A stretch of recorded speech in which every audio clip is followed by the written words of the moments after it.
All right, so we're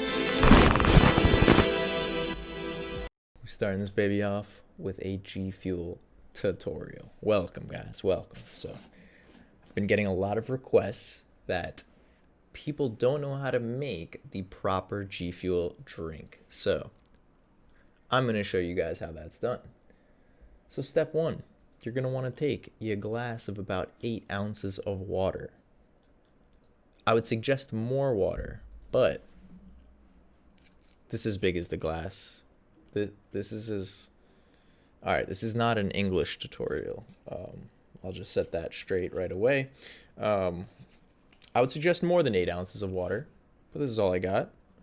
You want to use the little scooper that they give you, and you want to do like triple what they recommend. No, I'm just kidding. Don't do that. I do actually a little bit less than what they recommend because I'm doing 8 ounces again. And they recommend like, I think 10 or 16 or something like that. This is not a science channel, clearly. So once you scoop in there, you're going to want to stir that bitch up a little bit. All right? I don't know why I started whispering, but it just felt appropriate. So yeah. Honestly, if you don't hear the little clankety clank, you're not stirring it properly. Ready? Listen. You hear that? That means it's working. That's the energy. All right. So you just want to stir it till all this clumpity clump McClumpingson is all gone. Now I just want to clear the air a little bit. Now I purchased these G Fuel these G Fuel products, like probably like 4 or 5 months ago. Recently, I've been told that they're not very supportive of particular like communities. And yeah, I don't fuck with that. So I am gonna be looking for a new energy drink company. Yeah, but I'm also looking for some clarity, like you know, did this company just did they just have some one employee who's like being an asshole, or was it like, did they say, hey, let's go be dickheads to people who like certain things or are certain ways? I don't know, and without 100% of the facts, I don't want to witch hunt them or cancel them. So I'm gonna finish the product that I purchased, and yeah, again, key things: full glass of water, scoop it a scoop, right in the poop, and then the last is you got to hear the clank, otherwise it's not working.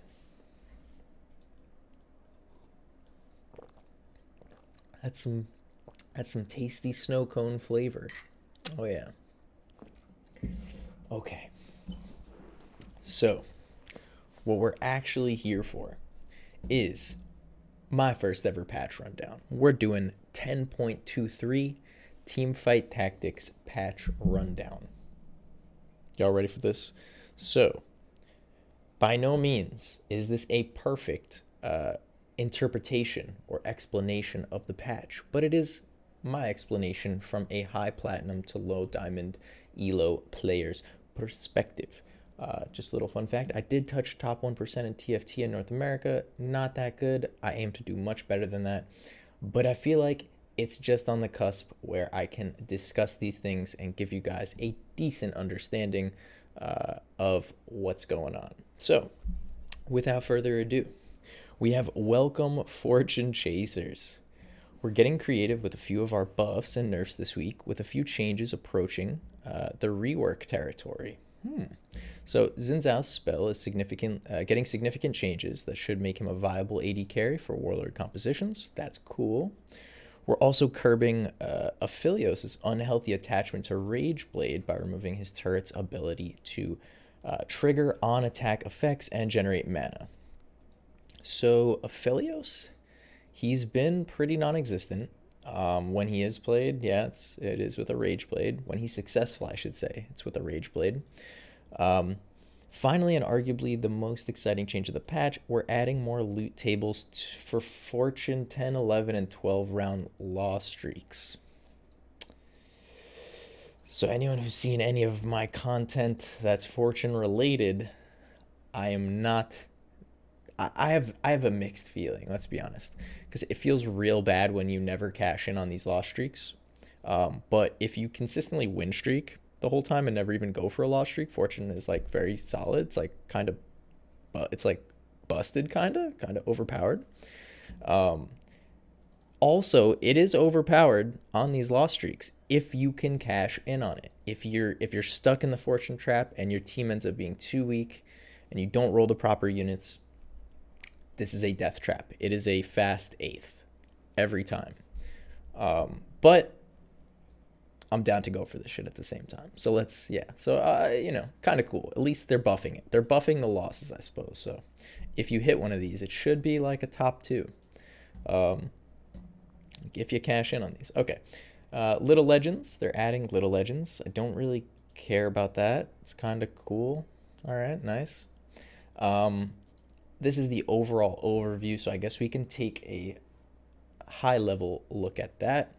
So getting buffed is going to be Keeper and Divine. Keeper definitely needs it. Keeper is basically a non-comp at the moment. You can squeeze it in every once in a while. It goes really well with cultists. We most of us are aware of that. But outside of a cultist composition, it has no place in the meta really. Definitely needs help. Glad to see this. Divine, everyone remembers the Warwick patch about 2 patches ago. Um, that was a disgusting, deadly patch. I think Warwick is still very viable right now. I haven't played him as much as I want to because I've been forcing more primary type of carries. But I have seen viable Divine comps as is. So to see them get buffed a little bit more, I think we could start to see not the return of Warwick necessarily, but just a healthier pool of Divine champions. Okay, they're also buffing Zed. So Shade was something that was pretty strong early in this patch, or sorry, early in this set, uh, due to the fact that they lose aggro, or they make the enemies lose aggro of them, so they just make your champion like stop attacking them, and it's pretty irritating. They did nerf it earlier in the set, and since then it kind of hasn't been played too much outside of the late game Kayn. Uh, I would say more recently we have been seeing some Evelyn gameplays, and Evelyn carries through cultists and stuff like that, but Shade itself has kind of been dead. I think Zed getting stronger will help. We'll have to take a look at exactly what they're doing there. Akali, a couple patches ago, they adjusted Akali's uh, the way that the time that it takes before she begins to, I think, build mana again. So it's slightly slower than most other champions, or all the other units, I think. Since that nerf, she's kind of fallen out of the play a bit. So with her getting buffed, I could see assassins making a return, and ninja as well. Assassins have been here. It's been primarily through Talon carry, but she might be making a comeback. Also, Katarina gonna help out assassins as well. Um, so she's already kind of strong. Not like needs to be nerfed, but I wouldn't think buffed. But more cat carry games could be kind of cool. Also, Callista. I think Callista did need a slight buff. I think her early game is very strong right now. Like, rounds through like three, through like the end of two. Like, if you have her with another duelist and some bows on her, she'll take out a lot of the enemy team like every round. Pretty good. Lilia is basically the worst 5 cost, I would say, or least played across this set. So seeing her get buffed makes sense.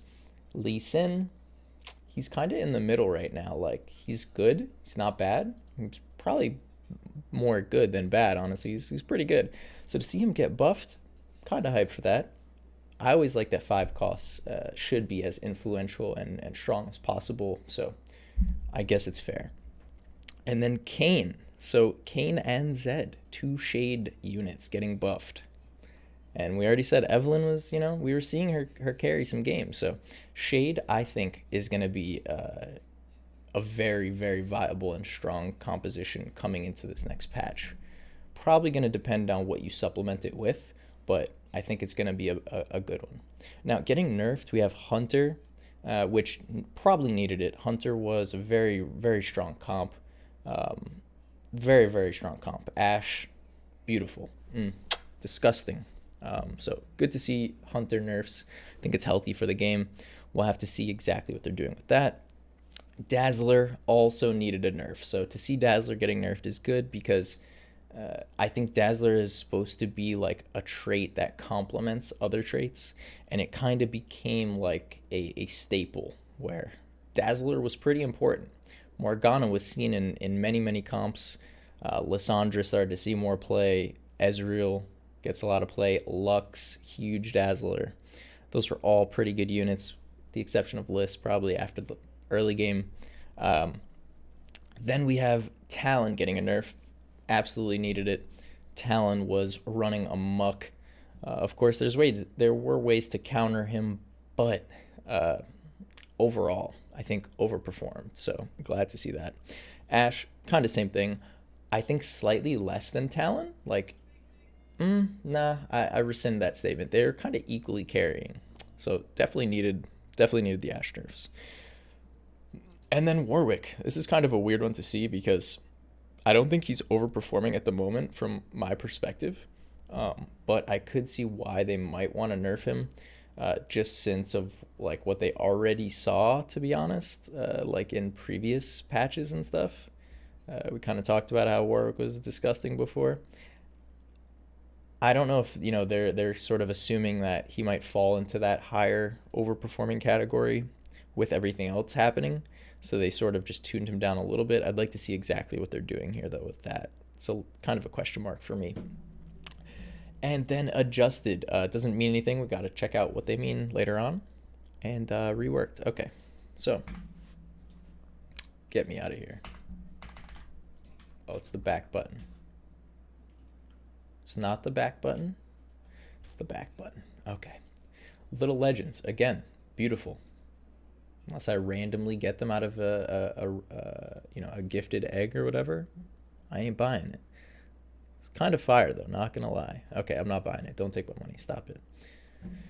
Systems. We've made improvements to the champion movement logic. This should result in more consistent and expected behavior, most noticeably at the start of fights when champions interact with each other. Yeah, I have seen and heard of others complaining about champions moving, like your backline moving forward when it doesn't need to. I've also seen like Nami's kind of just fall asleep and like not auto attack or anything. So I don't know if that's actually like there's a reason for that that's intended or what it was, but hopefully this should just make the game smoother overall. So I'm very happy with this. So onto the traits, we have the cultist changes. So with chosen cultist, with chosen cultists counting as double star levels, we're seeing overperformance from cultist 6 in the early stages of the game. The health nerf hits his early survivability, and the mana buff increases his effectiveness as a tank in the later stages of the game. His immunity to crowd control, so they did some crazy shit. Okay, wait, let's just take a look at the actual raw. So Galio's mana, he starts with a little more mana. Sick. Okay, cool. Demon Lord Galio, his base health went down by 100. That's something. That's sizable. Supreme Overlord Galio cultist at 9 is now immune to crowd control for 8 seconds after being summoned. That's gonna be crazy. There's so much CC this set, so like having an instant Quicksilver, like that's kind of fire, and he's already like this tanky, strong dude. So like yeah. Also Galio at 9. At 9 cultists is gonna drop 250 health. So that's a lot of health. That's like a good amount. I think overall this is gonna be a buff probably because the 9 is gonna be so deadly. And he's just gonna be running down on whoever he lands on. Supreme Overlord Galio. Okay, his attack damage goes down by 80. So this is actually, yeah, they're like buffing and nerfing. I think they're just trying to make it a little healthier, less of just like a punching bag that gets CC'd to death. Now he's actually going to be like viable when he gets summoned. He's going to do things for the first 8 seconds. So all right. Other trait changes. So we have Dazzler. They're reducing Dazzler 2, which I think was needed because it was so easy to just squeeze in 2 Dazzlers and get 50% reduced attack damage. Um, Divine bonus true damage is going up. Okay, so this is a large increase.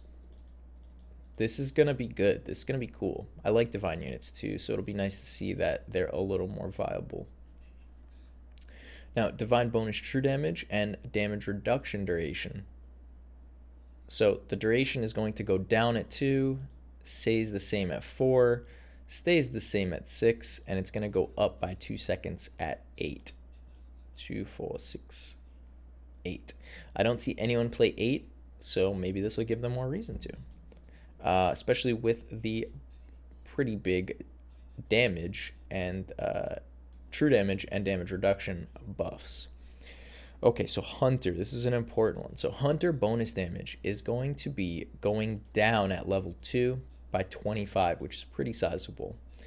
It's also going to be, and these are percents as well. Okay, so it's going down 25%. At 4, wait, huh? At 4, it's going, oh, sorry, I can't read. So at 4, it's actually going down as well by 25. At 6, it's going down by 25 again. And at 8, wait, sorry, this is 2, 3, 4, 5. And then at 5, it's going down to 200. So down 25. On to Fortune. So we covered this. Bigger payouts on the bigger loss streaks. It's a bait. It's a trap. Don't do it. Well, do it, but just, don't be me and get triggered when you get that 8th after the 13 loss streak. Keeper shield duration. So the keeper buffs. So instead of a flat 8 seconds worth of shield, it's actually going to scale as you have more of those units. So it'll go up to 14 seconds at 6. I don't see a world where you'll play 6 unless you get a chosen. Honestly, I'm thinking. So I've already heard whispers that people think Riven is going to be like the standout just because she's rather untouched throughout this. And the other hard carries are kind of getting, tuned down a little bit. So with her being a keeper, I could see someone maybe going like a Dusk Keeper comp, and perhaps just shielding the hell out of that high damage. That could be a good thing that definitely happens. We also see that the Keeper shield amount is getting nerfed slightly just at 6. So, okay. Now for tier 2 champions. So moving on to champions. Tier 2, Aphelios. So we read what they were saying before. Aphelios' turrets will no longer trigger on attack effects. So Rage Blade, Static Shiv, Runeon's Hurricane. His turrets will also no longer grant him mana, but they will continue to trigger on hit effects.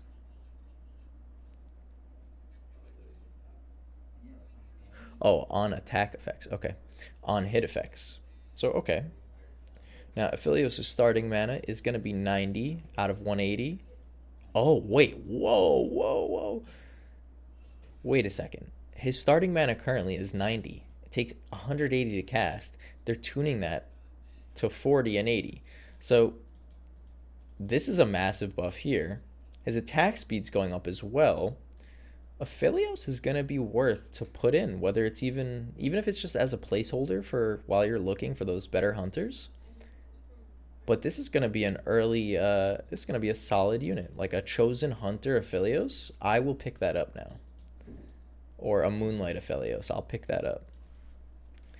Now we have Zed, so he's going to be stealing more attack damage now.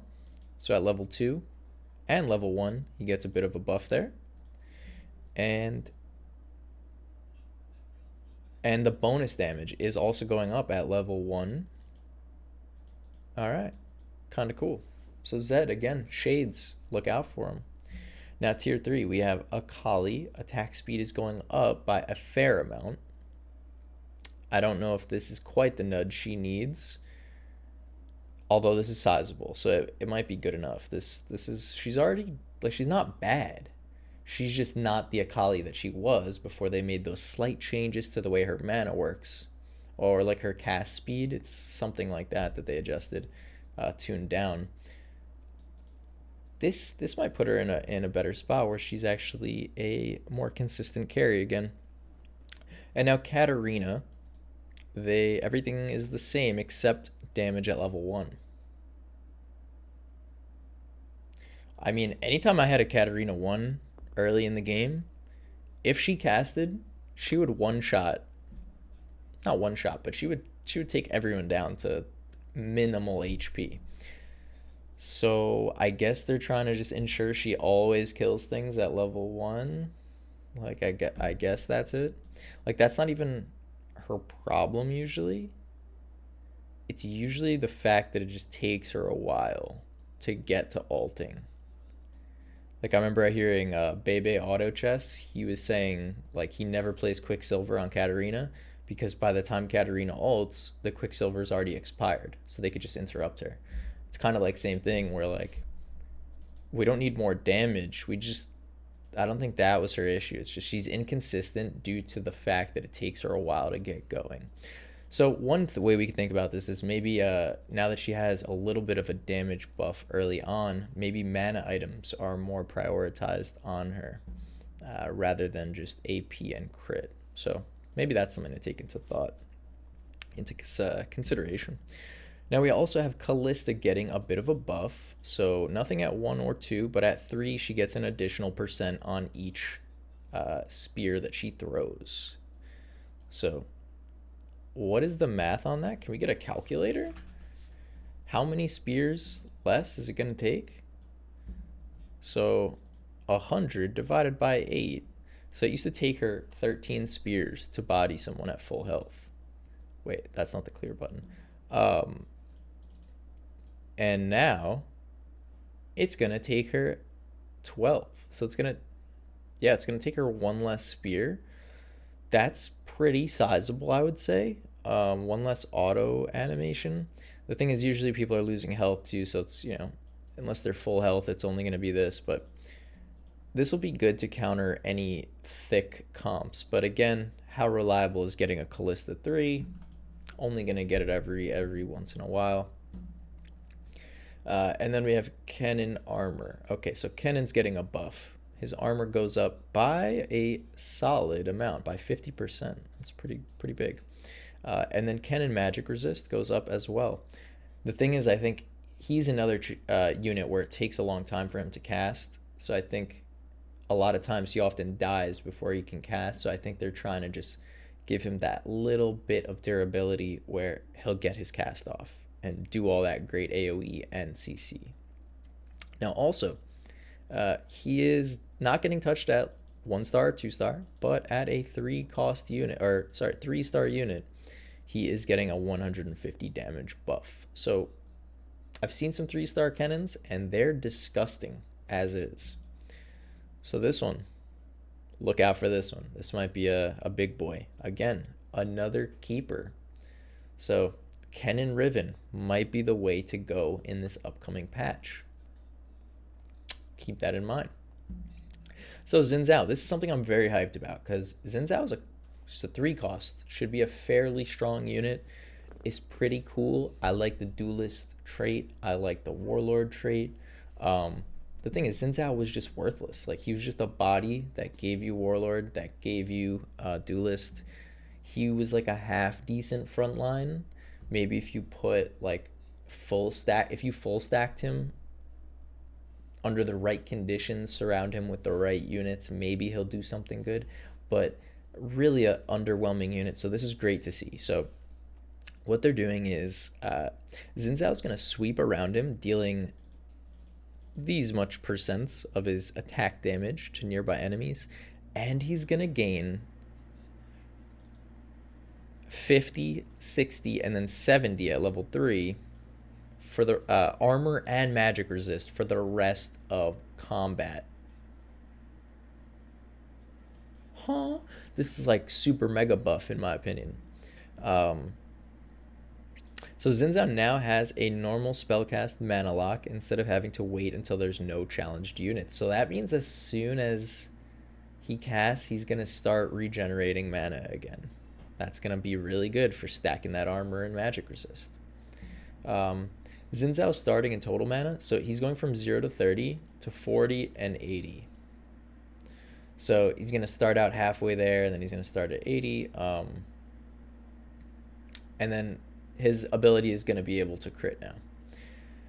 So instantly what I think is this is going to be a mega tank, and you probably want to put some type of lifesteal item on him so that he can keep, sustaining while stacking more and more defenses. I think this is going to be like if you're playing Warlord or Duelist, he's going to be your staple front line every time. You're always going to probably put an item or two on him. And yeah, he's going to be cool. I want to play some games where we carry with this guy. This sounds very cool. And we're on to some tier 4s. So they say Ahri is a champion who can dominate an entire combat if she has the right items. We're adding in some potential ways opponents can try to disrupt her plans. Talon can be a bit oppressive to fight against, as his targeting allows him to reliably take out enemy carries very quickly in a fight. We're adjusting Talon slightly to hopefully open up some more time and counterplay options against him. These are two good things. With the Divine Trait being rebuffed, we want to ensure that fighting against Warwick doesn't evolve into permanently stunning opponents. As an aside, we're looking to replace the Fear with an entirely different mechanic. They're trying to do this dude filthy after he ran amok earlier in the set. But I get it. Spirit Bomb Ahri is now an actual channel that can be interrupted, causing Ahri to release her orb early and reducing the size of the impact area. So it's still going to do the same damage, but it's just going to be a smaller nuke. So that's cool. I like that. GA Ahri was kind of sad, pretty disgusting, so this will be nice. Ahri Spirit Bomb damage. Oh, so they've buffed it. Oh, okay. So Spirit Bomb at level 1 gonna do 25 more damage. Spirit Bomb at level 2 gonna do 25 more damage. Spirit Bomb level 3 is staying the same. Now Ashe health, so we already saw that Ashe hunters, pardon me, are gonna get nerfed. So Ashe is also losing 50 health, which is, it's not a small amount. It's not a small amount. And she's also losing armor, so she's going to be very squishy. She's going to be a glass cannon. This is probably right, though. This is probably what she should have been from the get-go. Just because she's kind of disgusting at dealing damage, sustaining, maintaining, and just doing the other team filthy. So making her a little more susceptible to getting one shot and things of that nature, it makes sense. We got Sejuani starting versus total mana. So Sejuani is going to start with more mana, but it's going to take her more total mana to actually get that cast off. So is this a nerf? No, this is technically...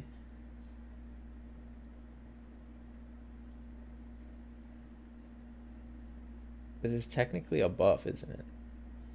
It's like a buff for the first cast.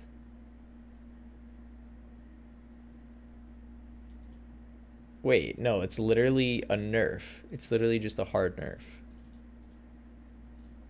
It's literally just a nerf, because it's going to take her the same mana regeneration to get that initial cast off, and then that second cast is just never going to happen, basically. Yeah, so that is kind of an L.